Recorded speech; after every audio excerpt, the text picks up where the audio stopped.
Magandang umaga po sa inyo lahat. May be seated, please. At nakakalula, no? Yung mga nabanggit, mamahal na mga speakers. Speakers pa lang yun. Ako, speaker din ako eh. Po, pero mukhang... Ay, mas mahal ka. Gano'n. Panliliit, and I praise God. Itong premise, no po, lang aking i-share sa inyo, ngayon, open your Bibles, please, Ezekiel 22. As you open, I'd like you to know, when we open the Word of God, we open the mind of God. All right? When we open the Word of God, we open the mind of God. Wow, mas magaling pa ba tayo, Pastor Robert, kaysa Panginoon? Dahil binubuksan natin yung kaisipan niya. Get this, as you open to Ezekiel 22, our text for the theme. Sabi ng Deuteronomy 29:29, the secret things belong unto the Lord our God. But the things that are revealed by God belong to us and to our children forever, that we may do all the words of this law. Alright, so may sikreto, huwag mo nang dutin. Pero yung mga hindi sinikreto ng Panginoon, binigay sa atin para malaman ng ating mga anak at tayo at para magampanan. Psalm 25:14 tells us, the secret of the Lord is with them that fear Him, and He will show them His covenant. Yung langalihim ng Panginoon, para doon sa mga may takot sa Kanya, ipapakita niya, ipapahayag niya, i-reveal niya ang Kanyang mga tipan. That's why we have the Old and New Testament. God reveals His covenant with His people. Sabi ng Amos 3 verse 7, surely the Lord will do nothing. Walang gagawin ng Panginoon, but that He revealeth His secret to His servants, the prophets. Okay. Walang gagawin ng Panginoon ang mga sikreto, kundi ipapahayag niya yan sa Kanya mga lingkod na mga propeta. Alright, are you following? So, ito mga sikreto na hindi pinili ng Diyos sa manatiling sikreto, inire-reveal niya. Get the point now? When we open the Word of God now, we open the mind of God, Brother James. Alright? So Amos chapter 4 verse 13. For lo, He that formeth the mountains and createth the wind and declareth unto men what is His thought. Pinapahayag niya sa mga tao o sa tao ang iniisip niya. And maketh the morning darkness, and treadeth upon the high places of the earth. The Lord, the God of hosts, is His name. You see? So dinideclare ng Panginoon yung Kanyang kaisipan. Nasaan? Nandito sa Kanyang salita. Nandyan lang sa Kanyang salita. So as we open the Word of God today, we open the very mind of God. Why is that? Itong palasak sa atin. Ano po? Jeremiah 29:11. For I know the thoughts that I think toward you, saith the Lord. Thoughts of peace and not of evil, to give you an expected end. And see, right there and then, alam ng Diyos ang iniisip niya patungkol sa atin, ibinigay niya. Gives justification to what I just said. When we open the mind, the Word of God, we open the Word of God. Pahalagahan mo ang salita ng Diyos, because forever, O Lord, thy word is settled in heaven. This very Word of God na nandito ang dahilan kung ba't tayo nagkakatipon ngayon sa isang Antioch Missions Conference na ito ng church po na ito, ng ekklesiyang ito. This is the very mind of God. The Bible contains the mind of God, the state of men, the way of salvation, the doom of sinners, and the happiness of believers. Its doctrines are holy. Its precepts are binding. Its histories are true. Its decisions are immutable. Read it to be wise. Believe it to be safe. Practice it to be holy. It contains light to direct you, food to support you, and comfort to cheer you. It is a traveler's map, the pilgrim's staff, the pilot's compass, the soldier's sword, and the Christian's charter. Here, paradise is restored. Heaven is opened. And hell is closed. The Lord Jesus Christ is its grand object. Our good, its design. And the glory of God is its end. Read it slowly, frequently, prayerfully, It should fill the memory, rule the heart, guide the feet. It contains, it is a mine of wealth, a paradise of glory, and a river of pleasure. It's given to you in life. It will be opened in the judgment and will be remembered forever. It involves the highest responsibility. It will reward the highest labor, and it will condemn all who trifle with its sacred contents. That is the Word of God. I am a preacher of the Word of God. I'm glad to be that. I'm glad I'm a God-called preacher of the Word of God. Ngayon pong buwan na to will be our 33rd anniversary sa Calvary Baptist Church towards the end of this month. 33rd anniversary. 33 years now by the grace of God. Salamat doon sa narinig ko, Pastor Ramil. Pastor, tinatanong ko sila, Pastor Robert doon. Ilan taon na siya sa Nueva Ecija? Pastor, ilan taon ka na po sa Nueva Ecija? 36? 26. See, you started it or sinaksid mo lang? Ikaw nag-umpisa na po. See, very, 48 years. Hindi, Pastor, ilan taon dito? 41. All right? We'll be dealing with this. Ito ang premise ko po. Ano po? Ezekiel 22, 30 and 31. I sought for a man among them that should make up the hedge. All right? Gagawa ng harang, gagawa ng pader, kukulungin, and stand in the gap. Tatayo sa butas, sa pagitan, before me for the land, that I should not destroy it. But I found none. This was in the Old Testament now, okay? Therefore have I poured out my indignation upon them. I have consumed them with the fire of my wrath. Their own way have I recompensed upon their heads, saith the Lord God. May we pray, please. Dear Heavenly Father, we just thank you na ngayon, dakilang Panginoon, ay gumpisa ang aming sessions. I-bless mo po, dakilang Panginoon. I give myself fully to you, O my Father. Give me the unction to function, O Lord, for your honor, for your glory. I beg you, O God, give me your divine wisdom and your godly power and your agape love, O Lord, so that I will preach your word and give the message to these your people gathered here in this building today. O Lord, salamat na marami at ikaw maluwalhati the very holy scriptures we can only understand by the help of the Holy Spirit of God. So please, ikaw po, Panginoon, mag-enlighten. Ikaw po ang siyang mag-illumine. Ikaw po, Panginoon, ang mag-explain. Ikaw mag-direct sa amin as we study together thy precious word. Thank you so much that what we can know about you, what you have revealed to us, we can find in this very Bible that we have. So thank you, Lord, that your very mind is within the pages of this holy writ. Salamat po, Panginoon. That's why, Holy Spirit, we depend upon you now. Be with us. Help us to understand and help us to make decisions for the better so that ang mga ministries po namin ay lalo maging mabunga para sa iyong kaluwalhatian. Sa pangalan ng Panginoong Jesus. Amen. All right. I just entitled this message, Gap Fillers. Filling the gap. All right. Dito sa Ezekiel 22, nag-aanap ang Panginoong Diyos ng gap fillers. Wala siyang nakita. All right?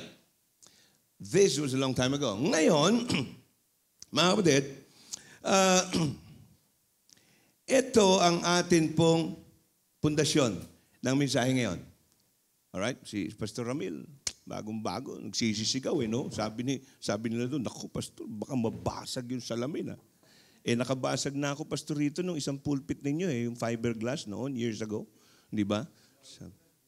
Ito hindi kaya, kahit na, okay. Pero pinagalitan na tayo. At bagong-bago si Pastor Ramil gagalit na kanina Galit ka ba, Pastor? Hindi. Binibigyan, diin mo lang, ano po. Oh. Pero ako ngayon, hindi ako magagalit, okay? 24 na mga speakers ito. Pangalawa ko, sa 24 hanggang sa Biyernes, hanggang kay Brother Sim, sa umaga. 24 binilang ko sa schedule natin So sabi ko, alam nyo, matindi. Baka ma-overkill tayo. Yung bang sobra-sobra, patay na, pinatay pa. Alam ba ninyo yun? Opo uso. Patay, pinapatay. Patay na, pinapatay pa No? So ngayon, ako madali lang. Opo? Hindi ko kayo pagagalitan. Hindi, itong itsurang ito, alam nyo, parang hindi naman pwede magalit, Kaya, easy lang kayo dyan, relax lang po kayo, okay? At ang kasunod ko yan, pwede magalit yan, siya pastor dito Okay. Pero ako, medyo,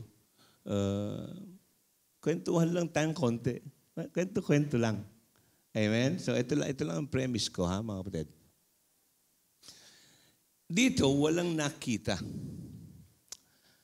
Ngayon, sabi ni Jesus Christ before He left for heaven, sabi niya sa John 20:21, as my Father had sent me, even so send I you.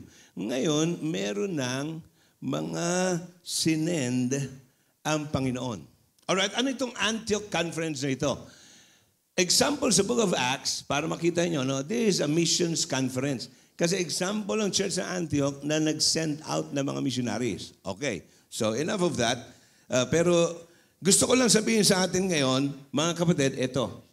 If you do not get this, you will not get the gist of the message. You'll not get the central, the focal point of the message. Okay? Meron ng mga tinawag ang Diyos at marami ng mga sumagot sa kanyang panawagan. Ngayon ay maraming mga missionaries. Ngayon po ay marami ng mga manggagawa. Pastor? Ngayon ay marami na mga gawain. Ngayon ay marami na sa gitna ng Ezekiel 22 na bago yung verse 30 and 31, those who call evil good and good evil, those who call the profane holy and the holy profane, wala nang difference.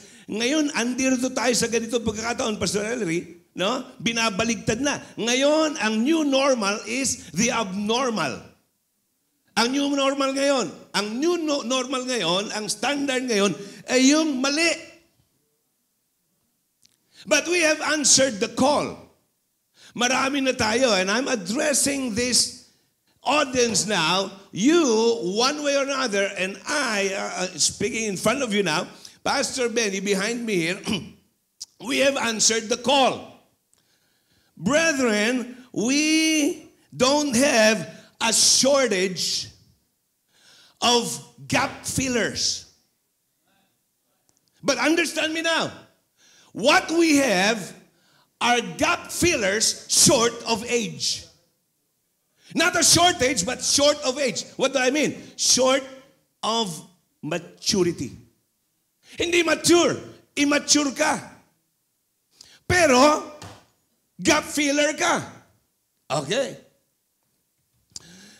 Brethren, hindi sa walang gap filler. Doon, he found none.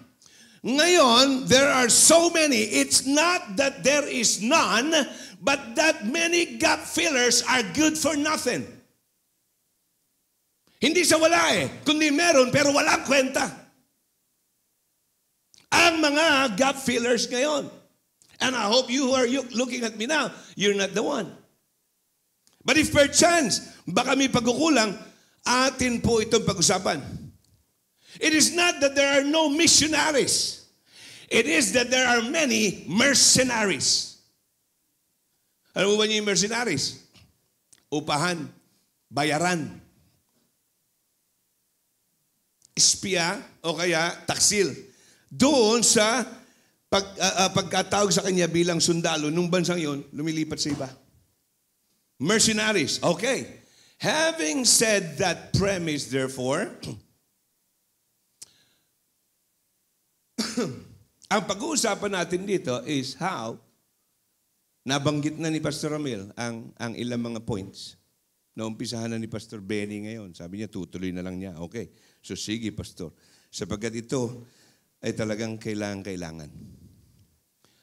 I have already, Pastor Benny, mentioned or read the 16-minute inaugural address ni Duterte, ni President Duterte, sa aming church, Pastor June.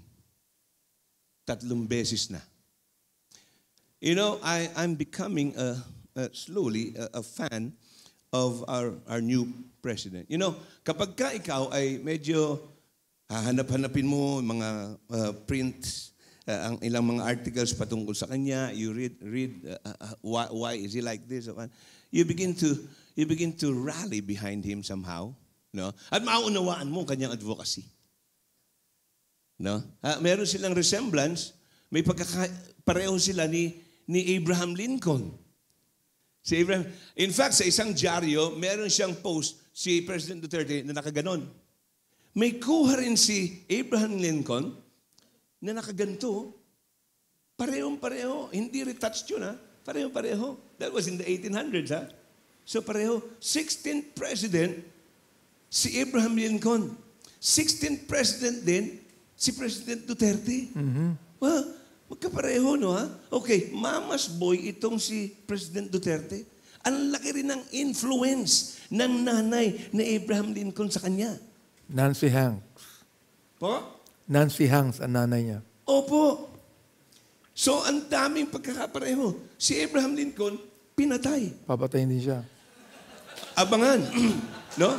Ang pang-apat na pagkakapareho. Abangan pa natin yun. Anyway, see, what's my point?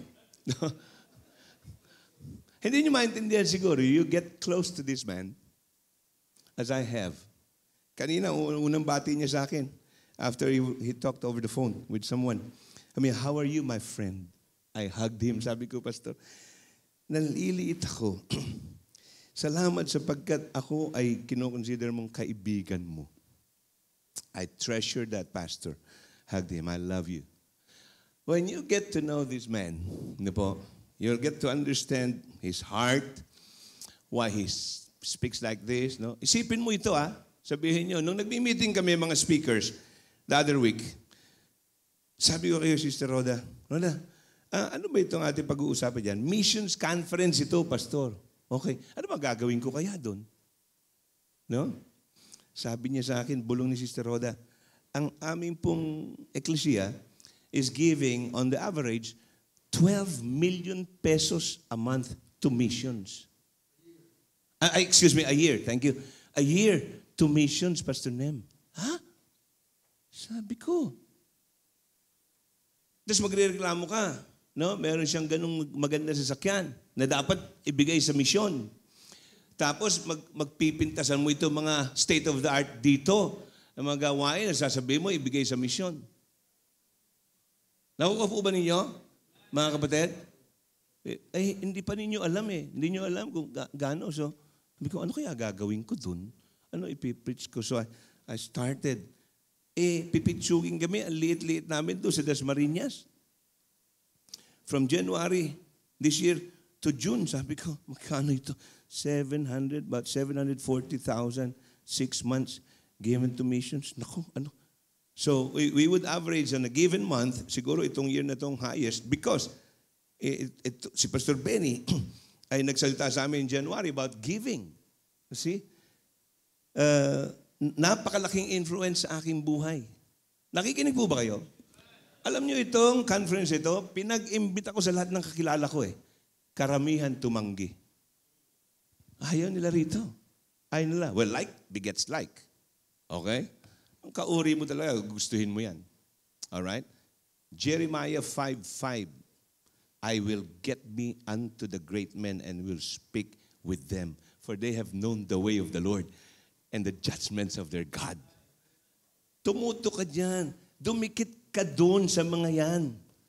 At matututuhan mo, ma-impluensyahan ka. Ma-appreciate mo ang buhay ng ministry. Hindi ka magiging mediocre. Alam po niyo yung mediocre? Medyo. Mediocre. Medyo. There are two things, mga kapatid. Maaaring hindi ko na maintindi itong outline ko anyway. No? There are two things na kung ikaw ay missionary, kung ikaw ay gap filler, kung ikaw ay isang worker, I'm talking to you. We are gap fillers. Huwag tayong walang kwenta. Huwag tayong missionary ka ba't nagiging mercenary ka? Huwag tayong short of maturity. Mag-mature na tayo. Amen? But I'll tell you one or two things how we can go through the process para maging mature. Tapos lahat ng ito, pag sinabi ni Pastor, time ka na. Well, hinto na ako, ha? Hanggang wala pa, okay, kwento tayo. Alright? Ito po yan. Two M's. Mediocrity and mendicancy. Alam niyo yung mendicancy? Alam niyo yung mendicant? Palaasa. Palimos, pahingi, paganon. Palaasa. Mendicant missionaries. And mediocre gap fillers. Okay, iwasan po ninyo yan. Para tayo merong kwenta, para tayo merong kwento sa ating buhay. Mga Bible School students po ba kayo? Mga bagong outreach preachers kayo? Mga bagong nag-uumpisa kayo, mga pastor? Ewan ko. Ang iba dito, veterano. Ang iba, ay kuwan. Lahat ito sinasabi ko sa inyo, sinasabi ko rin sa sarili ko. Okay? One or two or three things and then I'll sit down. Para mapigilan lang po natin. So here we are, here's the scenario. We are gap fillers. We are making up the hedge. We are standing in the gap. We're filling the gap. We are the only Jesus some will ever see. We are the only Word of God some will ever read. So let them see in us the one in whom is all they'll ever need. Because we are the only Jesus some will ever see. Awit yun, di ba? Okay. So tayo ang gap fillers. Nakukuha po ba ninyo? Paulit-ulit yan para makuha ninyo ito. So para ikaw, habang nandito ngayon, sa mundong ito ngayon, He found you. Dito, He found none. Now, you are one, you're only one, but you are one. Hindi ka N-O-N-E, kundi ikaw ay O-N-E. You are not none. Hindi ka wala, ikaw ay one. You may just be one, but you are one. You may not save them all, but you can save some. God planted you where you are. Bloom where you're planted, my friend. Binanggit na kanina, nakakatuwa. Diba? Provincia, probinsya, Cavite kami. Dasmariñas eh. Okay. Diyan sa bagay niyan, alam ko bibigyan ng diin ni Pastor Benny ito. Diba? Two or three things, if time will permit. Number one, discipline yourself to read. Sabi ni Paul kay Timothy, until I come, give attendance to reading, exhortation, to doctrine, 1 Timothy 2:13, 3:13. All right, so, disiplinahin mo. 3 D lang ito. Okay? He who does not read will never be read. He who does not quote others will never be quoted. He who does not borrow from the minds of others proves he has no mind of his own. Malalim yan. Yung iba nalunod. Yung iba hindi na-gets. All right. So, read. Read. Readers are leaders. Ang mga nagbabasa at mapagbasa, leader yan. Kumuha ka, kapatid, ng dictionary, bumili ka ng isang comprehensive dictionary, huwag ka na muna magdagdag ng laptop mo, ng iyong gadget. Okay? Alright? Tigilan mo na muna ang mga ibang mga bagay. Unahin mo muna, pastor, preacher, missionary, worker, full-time Christian worker, church staff, Bible school student. Unahin muna po natin na bumili ng dictionary. Alright. Hindi spiritual yata ito. Kasasabi ko pa sa inyo ng Bible verse eh. Okay? Give attendance to reading. When you read, okay, imbes na manood ka ng TV, magbasa ka ng news sa dyaryo. palusot ka pa. Sinasabi mo, news lang naman pinapakinggan ko, pinapanood ko sa TV. Hindi. Pagkatapos ng news, telenovela na agad eh. Okay? So nakastick ka na doon. Walang kwenta yan. Huwag mo nang aksayin. Time waster yan, kapatid. Pero when you engage in reading, okay, once you come across a word that you don't understand, look it up sa dictionary. So ngayon, lalawak ngayon ang iyong vocabulary. Alright? Alamin mo ang mga meanings para sa pagbabasa mo. Alright? Okay? He who does not read has no advantage over him who cannot read. Okay? Hindi ka lamang sa illiterate, kahit na ikaw illiterate, kung hindi ka nagbabasa. Alright. So, yun na yun. Okay na yun. Read the Bible. Sampal sa'yo, huwag ka na magdala ng Bible kung hindi mo pa nababasa yan. Walang kwenta ka. Yun ang sinasabi ko. Wala tayong shortage ng mga gap fillers ngayon. Ang dami nga eh. Pero short of age. Immature ka, hindi mo nababasa Bible mo. If you set out to read 5 chapters a day, 1,189 chapters lang yan. Divide mo by 365. 3.8 chapters yun. Okay? I-round off mo na ng 5 chapters a day. You would have read the Bible from Genesis to Revelation in a year or less than a year. This is my 34th time to read the Bible. And I'm not bragging about it sapagkat ako ay more than 50 years na. 50 years old na. Laki pa ako sa church. I'm simply saying, walang dahilan para ikaw ay mag-gap filler na hindi mo alam ang Bible mo. Okay? Now, most of you know this. In 2008, I was about to lose my eyesight. I was developing a first-degree glaucoma after a trip from the U.S. September 2008, I went to my eye doctor. Sabi niya, Pastor, you're developing first-degree glaucoma. You'll go blind if you don't take care of your eyes. So, sabi ko, anong gagawin? I-prescribe lang kita ng salamin, special na lens ito. Change your diet, what you eat, and then take care of your eyes. So, umuwi ako, I was jolted. Nayanig ako, sabi ko, Panginoon, if I eventually go blind, I will memorize your word. That was 8 years ago. I still can see. But I praise God that He has given me a chance over the past 8 years to memorize around, ngayon ay 13 of the 27 New Testament books. And I'm setting out to read my 14th and 15th, 1st and 2nd Peter. Okay? And many chapters sa Kwan. I only know, Brother Sims, 3 American preachers. Dr. Raymond Barber from Fort Worth, Texas. Dr. Jack Van Impe memorized 15,000 verses in 37 years na siya nagpipreach.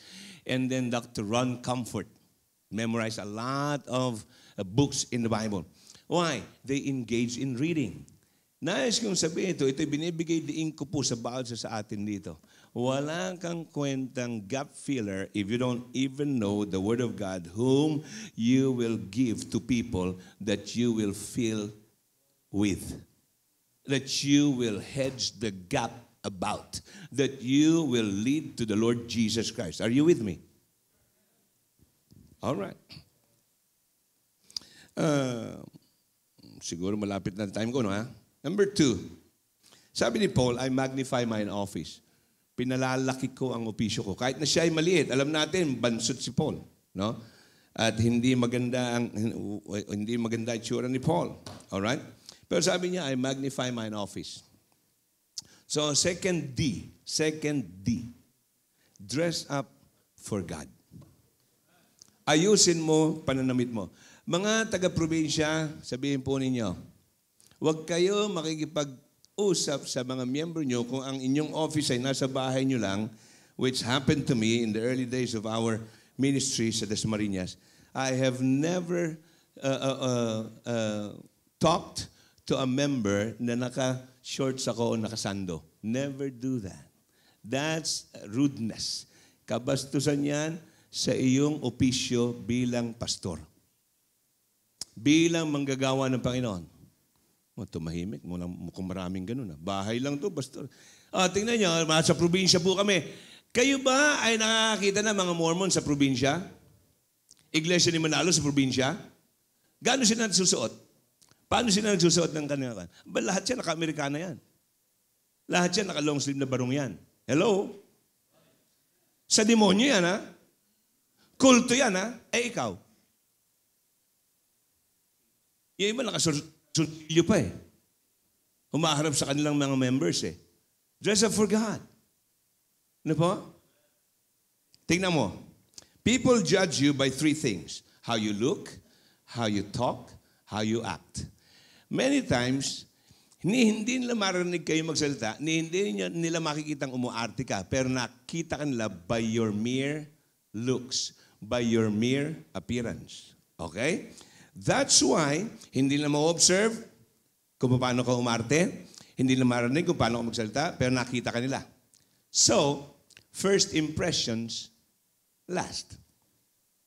Anong sabi ng 1 Samuel 16:7? Don't get this out of context now. Iayos mo yan. Man looketh on the outward appearance. Totoo nga, nakatingin nga sa labas ang tao eh. Kaya dapat ayusin mo ang pagre-represent mo bilang gap filler para sa Panginoon kahit saan kang lugar. Bigyan mo ng halaga ang calling mo. Policemen ought to look like policemen. Lawyers ought to look like lawyers. Doctors ought to look like doctors. And gap fillers like us ought to look like decent gap fillers ng Panginoon. Sabi ng isa nakakatawa, no? Adds up to his ignorance and stupidity. Sabi ng isa, you don't judge a book by its cover. Hindi mo naman uhusgahan ng libro sa kanyang cover. Totoo po yun, sir, ma'am. Baka yun ang inyong katwiran. Kaya kahit na anong suot nyo, harap kayo sa tao. Because you don't judge a book by its cover. Yes. But let me tell you, many good books are never sold because of a poor cover.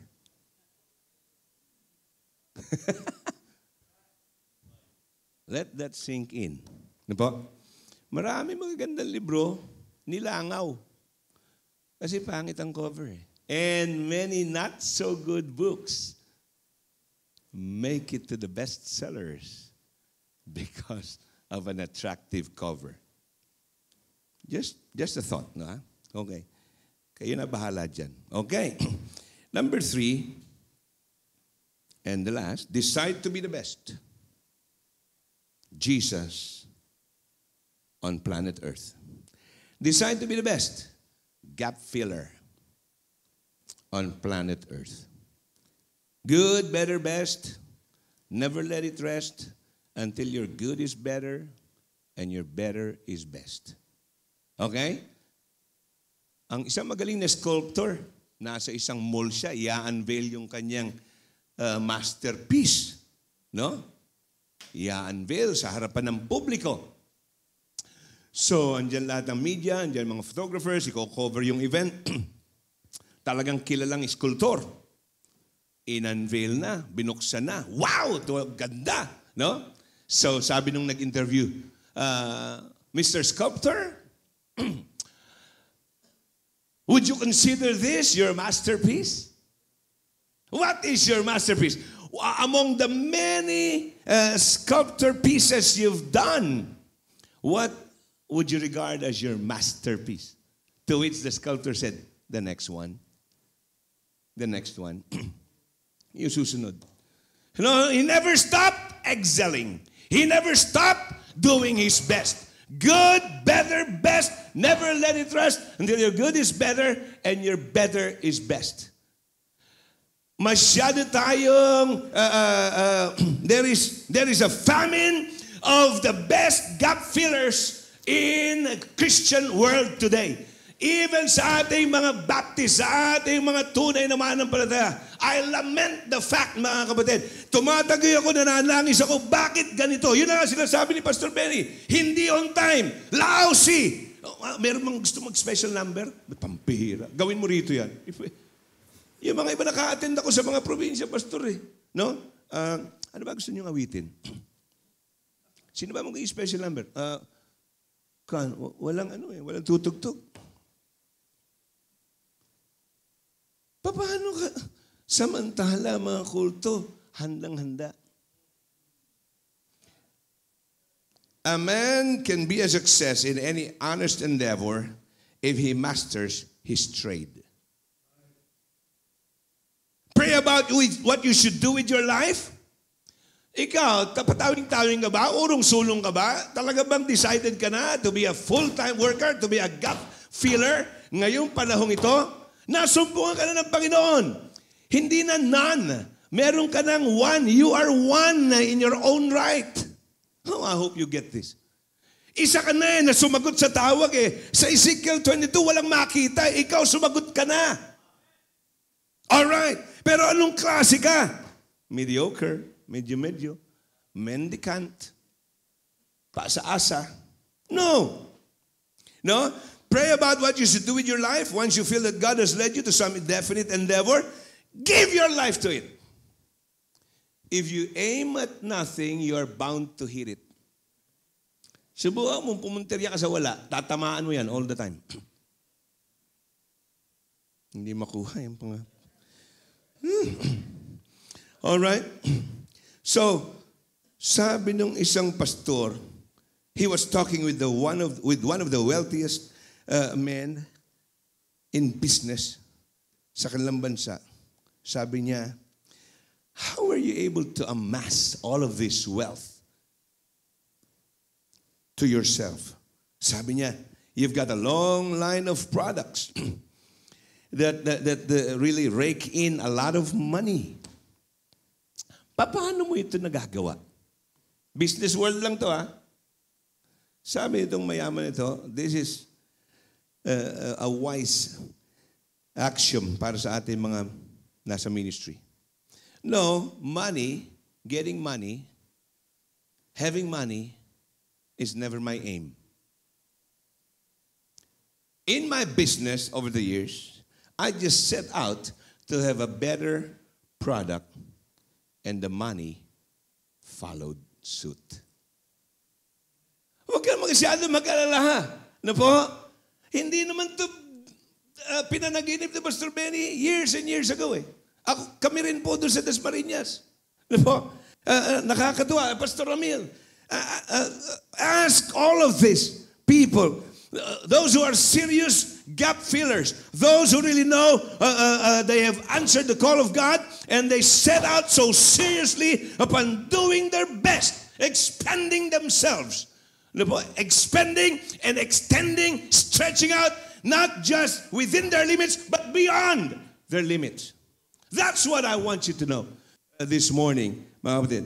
You just set out to be the best preacher, resources will follow. Kahapon lang po ito. Let me close with this. Hindi ko na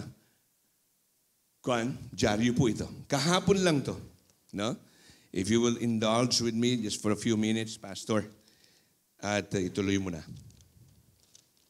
Ito po. The secret to success. The overload principle. Kahapon to, July 11. We like routine. We like things as they are. We want improvement on one hand, we want success, but we are often unwilling to pay the price. By James Michael Lafferty. My professional life started out as an exercise physiologist for Procter & Gamble in Cincinnati, Ohio in 1984. And physiology, like all sciences, has clear principles that dictate the science.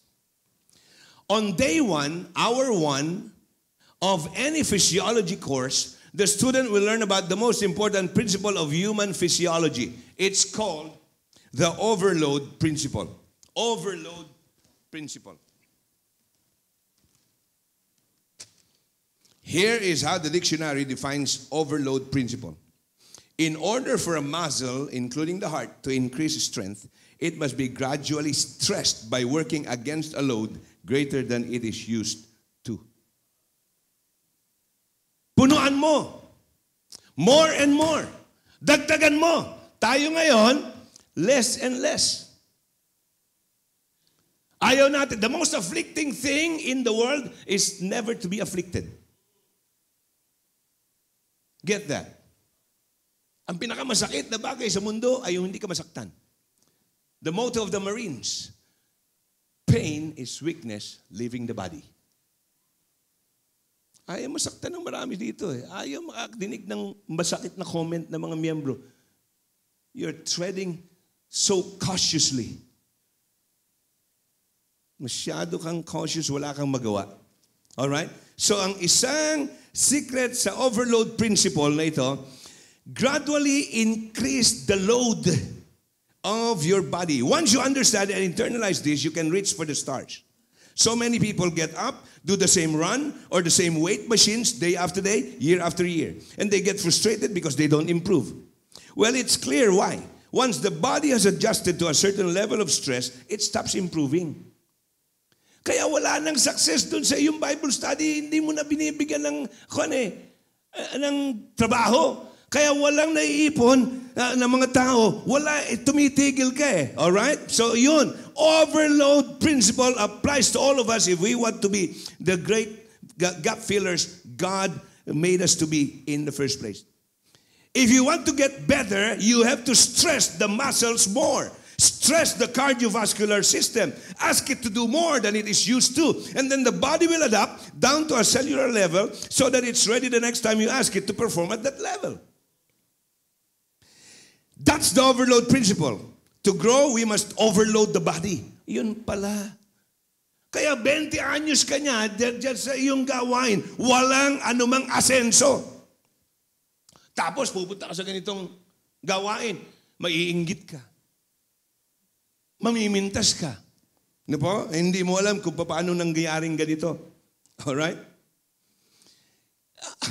Mga kapatid, nagkasama kami sa Dubai ni Pastor Benny. Masakit din pala ang katawan niya, but he walked for 4 kilometers a day. Minsan lang ako niya na isama sa kanyang walking. Sumuko na ako kasi hindi ko kaya. Mas bata ako ha. Alright? Yung pala prinsipyo niya, Nemuel. Ako rin sumasakit eh, but I keep on walking. Overload principle siguro pinaniniwalaan nitong taong ito. Alright? Ganun po yan. Our personality, our character is also like a muscle. If you want it to improve in any facet of life, it needs overload. Simple as that. Then we as humans adapt, grow, and we get better. Once an individual embraces the overload principle, they are in for a world of success. So, let me paraphrase. Once we, gap fillers, listening to me ngayon, once we embrace the overload principle, we are in for a successful Christian ministry.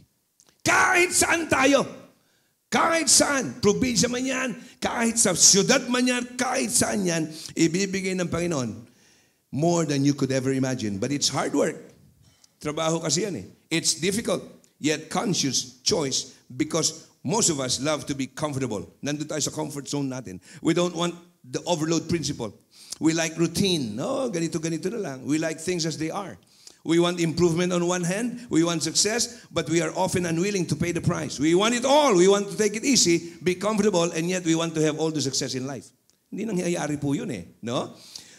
Ito ay pinuprove sa mga taong ganito ang prinsipyo. You can see people every day rejecting the overload principle, whether they realize it or not. Pag sinabi na isang tao, love me for who I am, yun, overload, nire-reject niya yung overload principle. Pag sinabi ng mga pastor, kumusta ka pastor? Ito, ganito rin, katulad nung dati, nire-reject niyan yung overload principle. Walang asenso. Doon lang siya sa kanyang shell, doon lang siya sa kanyang comfort zone. Ayaw niya ng challenge, ayaw niya ng progress, ayaw niya ng involvement. No? Ayaw niyang i-stretch ang kanyang kwan. No? I am what I am. Take it or leave it. Hindi ako magbabago. This is simply a cop-out ng mga tao na person saying, I refuse to improve.